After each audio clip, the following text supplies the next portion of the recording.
What's first at 5:30. A former Hillsborough County teacher our 10 Investigates team uncovered was still teaching with a revoked certificate.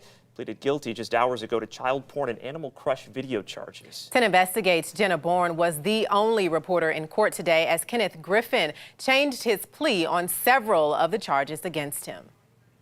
Since this is a federal courthouse, our camera is not allowed inside. So let me describe for you what it was like in that courtroom. Empty.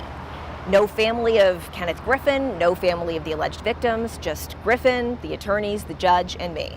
We told you on July 27th, Kenneth Griffin agreed to a plea deal, pleading guilty to 1 count of distribution of child porn and 1 count of possession of child porn. Last month, we talked to a mom who says her son was in those images. How has this affected you and your family? He's been diagnosed with PTSD. He cannot be alone with a male. He's tried to commit suicide twice. Griffin also pleaded guilty to 1 count of distribution of an animal crush video.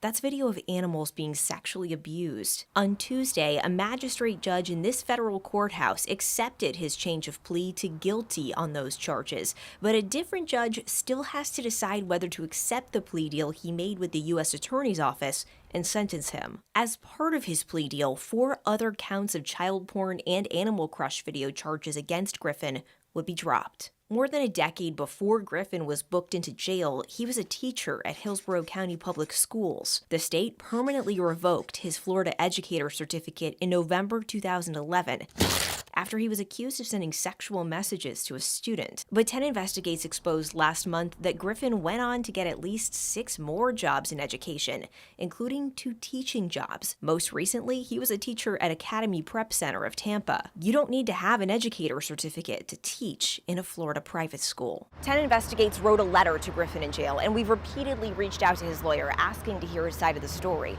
I also talked to his lawyer as we were leaving the courthouse, but he says that he has nothing to share. Reporting in downtown Tampa, Jenna Bourne, 10 Tampa Bay. To check out the full investigation, you can watch this episode of Jenna's What's Brewing series on YouTube. So right now, take out your phone or tablet, open up your camera app, and point it at this QR code on your screen. A link will pop up to take you straight to our YouTube channel, The Deeper Dive, which is home to What's Brewing and even more exclusive content.